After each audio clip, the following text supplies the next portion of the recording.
Senator Marcoleta is recognized. Salamat po, Ginoong Pangulo. It's not a matter of hitting me back. He can hit me many, many times. Sabi ko nga po kanina, Mr. President, that's irrelevant to me.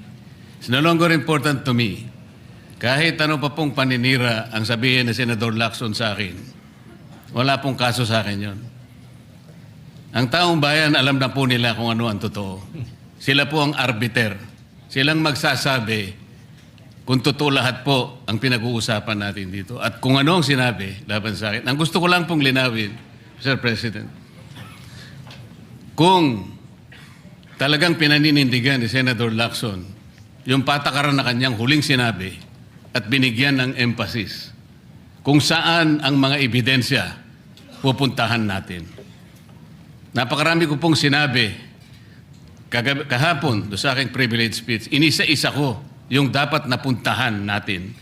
Para sa ganon, lahat ng inaakala nating ebidensyang magtuturo kung saan dapat at kung sino dapat ang managot, doon lang natin makikita at ang taong bayan po ay nakikinig at nagbabantay.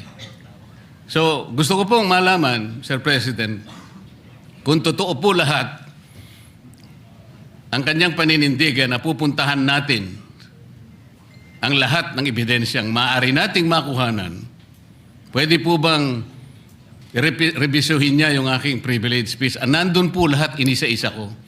At nagtapos nga po ako doon sa 18 ex-marine officials sa iba pa yatang mga official ng ating sandatahang lakas ang nandun. Lahat po ba nun ay pupuntahan natin? Open po ba siya, Mr. President, na puntahan natin alang-alang doon sa pagkuha natin ng katotohanan? At makukuha lang natin ang katotohanan kung haharap lahat ang mga taong binanggit ko sa aking privilege speech. Huwag tayong magbibigay ng teorya ng kahit ano. Ako po'y nananalig na kapag sila'y humarap, may kakayahan naman ang komite, Mr. President. Makita natin kung talagang nagsisinungaling o hindi. Meron po tayong patakaran. Meron tayong remedyo kapag nagsisinungaling sila. Nakukontempt natin, ikinukulong po natin ang nagsasabi ng hindi totoo. Payagan lang natin, lahat sila may karapatang magsabi, mag-contribute sa ikahahanap ng katotohanan na lahat po tayo ay merong interes.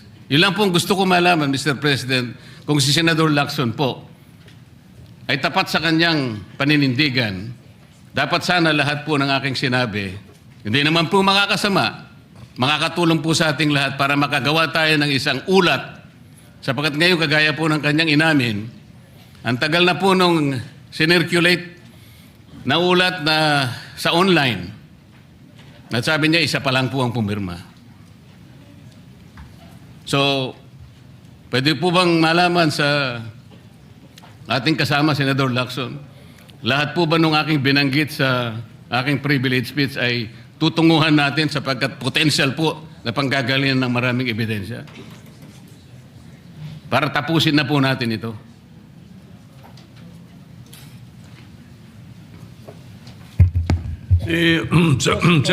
Senator Lacson sat down. He no longer has the No, floor. Mr. President. Senator, the majority leader. Yes, para wala na daw gulo, na di pa nalaking gulo, binulungan ako ni Senator Lacson. Yes daw. Kailan po kaya, Mr. President, mag-uumpisa? Ay, hindi ko na po alam yun. Kasi po kung yes, bitin na naman po, Mr. President. Ayoko pong mabitin ng taong bayan, Mr. President. Kaya gusto ko pong malaman, kailan, anong oras, tuloy-tuloy po ba para sa ganun? Ay mapayapa naman ang kalooban ng ating mga kababayan. Mr. President, may I respond? Yes, Senator Lacson.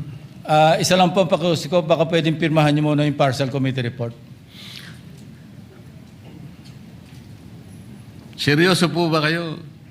I'm serious, Mr. President. So we can get over it, no? Because that is a partial. And move forward. Yes, that's a Partial, and then you can move forward to the next one. That is correct, Mr. President. Paano ko po Yes, but, pipirmahan again, partial report, Mr. President? Ang gusto ko makumpleto muna, kaya nga po ako'y nakikiusap, puntahan po natin ang mga potential areas of evidence. Kung payag naman po kayo, umuuna kayo, tinatanong ko lang ngayon, meron na po ba tayong schedule? Sana mo po, kahit weekly lang, Mr. President. tapusin na po natin ito. I believe that the Committee on Rules should tackle that particular question because today I found out that those members, those so-called ex-military soldiers that you're mentioning and the people behind it, some members of Congress filed a case of cyber libel on them. And therefore, I think the Committee on Rules should check first whether we can call a hearing on that particular issue kung ganong merong kaso at meron ongoing case.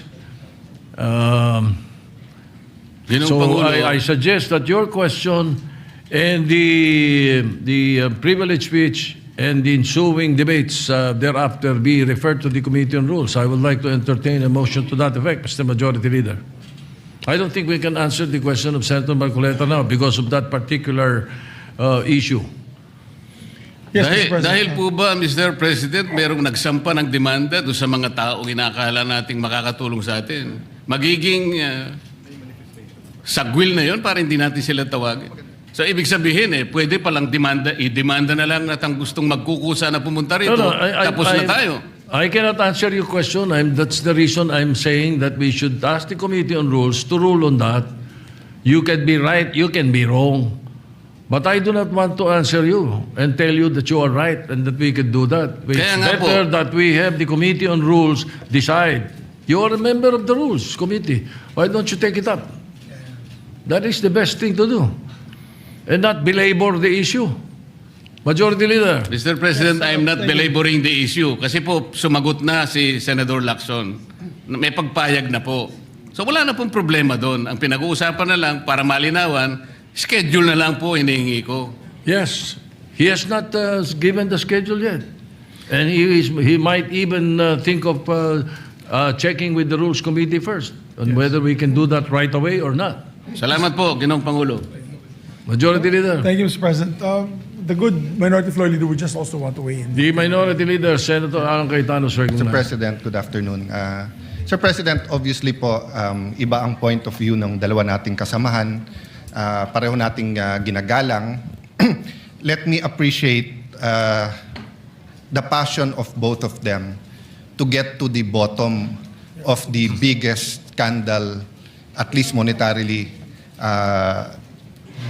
the biggest graft and corruption scandal to hit the country in our history. No? If you look at the amounts, it's staggering. But may I make this manifestation just to encourage all of us that there are simple ways also of finding some solutions to the problem. Ayokong maliitin po ang trabaho ni Senator Lacson. Ayokong maliitin po ang trabaho ni Senator Marcoleta. Pareho po silang nagsusumikap na malaman ng totoo, pero napaka-politically charged ng ating pong environment ngayon. First, Mr. President, I'd like to mention, during the budget hearing, I asked Secretary Vince Dizon a very simple question. Ba't hindi nalang utusan lahat ng DE, samahan ng COA, samahan ng barangay captain, sa listahan na hawak ng DPWH ng 2023 or 2022 pa hanggang 2025 project, kunan lang ng picture. Para kung may picture at hindi pa bayad, hindi ghost yon. Kung may picture, walang project at bayad na, ghost yon. Kung may problema, substandard o kung ano man, kita na natin sa picture. Kasi si Senator Lacson na mismo ang nagsabi din sa atin na as time goes by, umiiba yung numbers ng actual na ghost at hindi. No? Number two, Mr. President, I think many of us, and I'd like to appreciate Senator Win Gatchalian here, cautioned that when there are investigations sa graft and corruption, minsan mas malaki pa ang tama kapag ka natigil yung mga projects. I brought this up sa DPWH na pag kinancel nyo lahat ng project, baka walang kumuha niyan. But since yung top 10, nandun, instead of bantayan, insist, wag bayaran, kinancel lahat, so nakatiwangwang most if not all. But number three, I approached Senator Win right before I asked the Majority Leader to speak. Nabasa ko po sa online, sa major dailies na wala pang nabibid sa 2026 budget ang DPWH. I'm not that sure if that's 100% correct, but it seems to be correct na marami sa mga project hindi pa nabibid. One of the problems daw was the pricing of materials na maaring magbago na naman because of the price increase. So this is the problem, Mr. President. Presyo pa lang at project. But for every school building na madelay, isang buong generation ang hindi makakapag kukuha ng quality education. Ganun din po sa farm to market road. Isang 5-10 year generation ng ating farmers ang lalong maghihirap at mas mababa presyo kasi hindi magagawa yung farm to market road or irrigation. So, again, hindi ko minamaliit yung mga pinag-usapan today, yung mga pag-uusapan, sinong iimbitahin, how we follow the evidence, who does the evidence point to, sinong mastermind. But let me just emphasize na 2 problema to o 3 problema in one. Hold someone accountable, but how do we put enough trust in our system, in DPWH, in our infra projects to get it rolling, di ba? So, the third whammy, palapit na yung tag-ulan. Pag hindi na bid ang project ng hanggang April, hindi po mag-uumpisa yung mga projects ng May. Parati nating hinahabol ang summer kasi doon po mabilis gawin ang mga project, lalo kung may excavation. Pag ginawa natin ang projects ng June, July, maraming delay dahil nga tag-ulan. Ang problema, Mr. President, dahil wala tayong budget for flood control this year at sabi gagamitin yung pang last year, pero hindi pa natin sure kung nilagay yon tapos tumigil lahat ng iba, I think many of us are expecting, are hoping walang baha this year. But I think logic would dictate na sana hindi. God forbid that there will be massive floods, but there will be. So gusto ko lang bigyan diin, Mr. President, na nagkainitan man today. We have 2 passionate colleagues who want to get to the truth. And part of getting to the truth is ayusin yung sistema. So I hope that in the next few days, maybe the chairman of the Public Works Committee, maybe the chairman of yung sa Transpo, maybe the head of our finance committee, di ba, can get to the bottom of this. Kasi nga, time is running out. Napakababa ng GDP natin for the 4th quarter. Ilan araw na lang tapos na 1st quarter.